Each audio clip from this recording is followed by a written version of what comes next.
नमस्कार, आवाज मीडियाच्या बातमीपत्रात आपलं स्वागत. मी सुनीता शिंदे.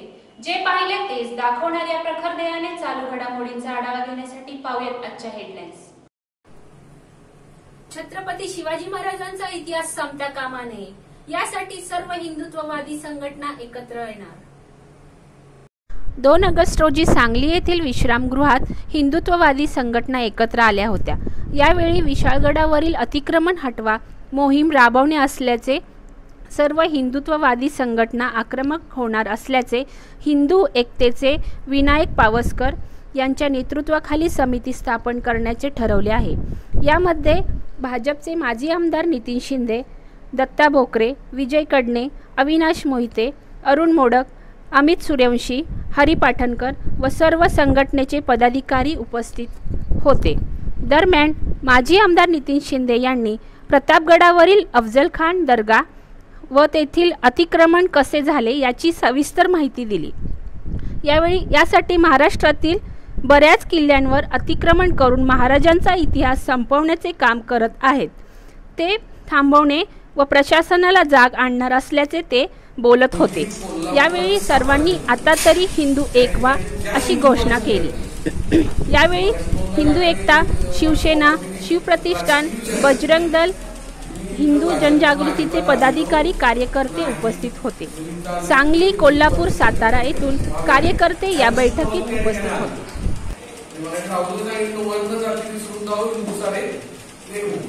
संघटना असंख्य आहे आपल्या विचारात. मला असं वाटतं की सांगली जिल्ह्यामध्ये प्रतिष्ठानचं काम मोठ्या प्रमाणात, प्रतिष्ठान जरी चालू झालं तरी 100% हा कार्यक्रम लागू शकतो. विक्रम पावसकरची गरज लागणार नाही. मी आज तुम्हाला शब्द देतो, सातारा जिल्ह्यात तुम्ही जर सांगितलं पाहिजे की आपल्याला विशाळगडाचं काढायचंय तर कमीत कमी 10-20,000 संख्येने आणू शकतो. आज 20,000 संख्या तुम्ही सांगायचं आपण काढायचं, परंतु सगळ्यांचा सहभाग असावा. घरगुती गणेश मंडळ असावं, सार्वजनिक गणेश मंडळ पाहिजे. घरगुती गणेश मंडळ काय असू शकतं, परंतु आपल्याला काय करायचं तर सार्वजनिक गणेश मंडळ. पण त्यात कोल्हापूरकरांचा सहभाग पाहिजे, सांगलीकरांचा सहभाग पाहिजे आणि साताराकरांचा सहभाग पाहिजे. त्या ठिकाणी जे अतिक्रमण झाले ते आपल्या डोक्याच्या बाहेरच आहे. 2-4 महिने नव्हतं, मला लहान भाऊ होता सुनीलजी देवधर प्रत्येक हिंदुत्व आहे. त्या भोपाळमध्ये हिंदू म्हणायचं पण आवड होतं. त्या ठिकाणी आपल्या विचाराची तिथं लोक निघून आली. त्या माणसाला असे एक व्यक्तिमत्व ह्या गडकोट प्रमुख म्हणून नेमले सुनीलजी देवधर. त्या ठिकाणी बगीच्याला असं लक्षात येते की जी मशीद आहे त्याचं पण अतिक्रमण नाही. मशीद तुम्ही साधारण 80 स्क्वेअर फूटची होती, ती जवळजवळ आता 4 ते 5 हजार स्क्वेअर फूटची मशीद आहे. मला असं वाटतंय की कुणीच डोक्यात घेऊ नका, शिवसेनेवाल्यांनी पण नाही, भाजपवाल्यांनी पण. या ठिकाणी कुठलं आपल्याला राजकारण करायचंय. मला कोणतीही आमदारकी लढवायची नाही, कोणती खासदारकी लढवायची नाही, किंवा तुमच्या महानगरपालिकेत निवडून यायचं नाही. परंतु हिंदूला 100% एकत्र झाला पाहिजे. मगाशीच दादांनी सांगितले की असं त्याच्यावर 5-10-50 वाद झाले, परंतु आपल्याला उठाव झाला नाही. सगळ्यात वाईट घटना ते आपण शेअर केलं पाहिजे.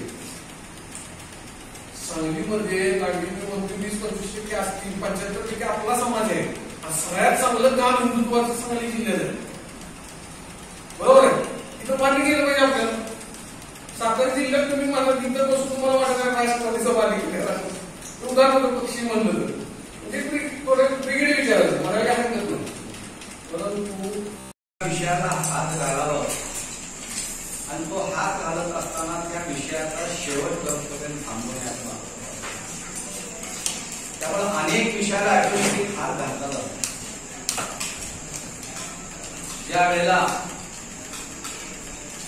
हिंदू हृदय सम्राट शिवसेना प्रमुख बाळासाहेब ठाकरेंनी आमदार केले. आमदार केल्यानंतर राज्यातली सत्ता गेली 99 आणि 2000 सालच्या दरम्यान मिलिंद एकबोटे नावाच्या एका शिवभक्ताचं पत्र, तेही आपले गुरुजी सुद्धा देतात ना, पोस्टकार्ड संघाचे लोक देतात.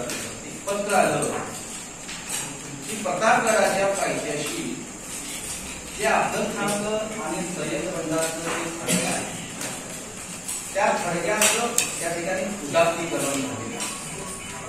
बेकायदेशीर बांधकाम झालेले आहे, तिथे धूम भरतोय, तिथं झुंड आहे, त्या ठिकाणी नामचीन गुंड राहतात. आणि त्या पत्रामध्ये शेवटीला एक वाक्य लिहिलं होतं की तुमच्या टिंबामध्ये दम असेल, म्हणजे गांधी दम असेल. पण त्या मिलिंद हेडकोट्याला लक्षात आलं नाही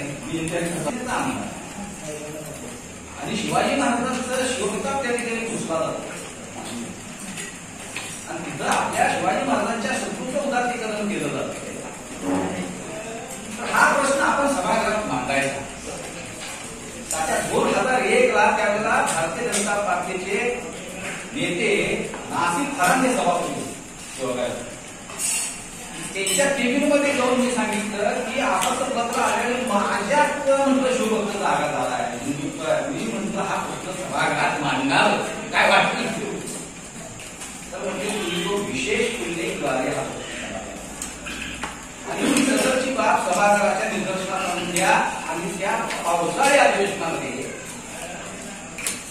त्यांनी मला हा विषय मांडण्यासाठी परवानगी दिली आणि मी सुरुवात केली. ऋषिकेश पडवस तुम्ही ऐकून सुरुवात केल्या माझा स्टार्ट असा होता, प्रतापगडाच्या पायथ्याशी अफजल खान सुफी पाकच्या दिशेनं भुजबळत होता.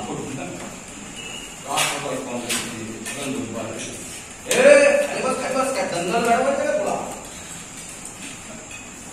एकदम अटॅक झाल्यावर होतो तो फडणवीसांच्यावर बोलतो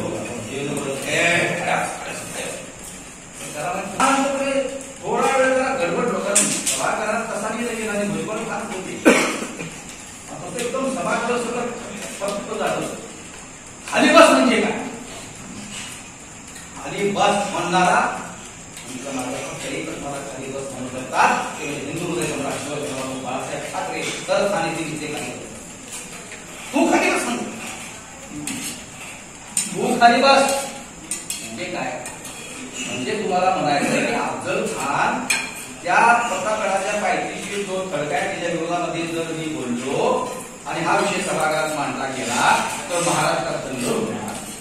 म्हणजे अफजल खानची अवलाद रस्त्यावर येणार. म्हणजे अफजल खानची अवलाद म्हणजे ती लागीनची अवलाद, ती कापूनच काढायला लागेल. छगन बद्दल तू नाही, महाराष्ट्राचा मुख्यमंत्री जरी आडवा आला तर त्याच्या छाताला एक पाय आणि दुसरा पाय अफजल खानच्या थडग्यावर असेल. लक्षात ठेवा, हे विषय सांभाळायचे तोपर्यंत आधार उठलेला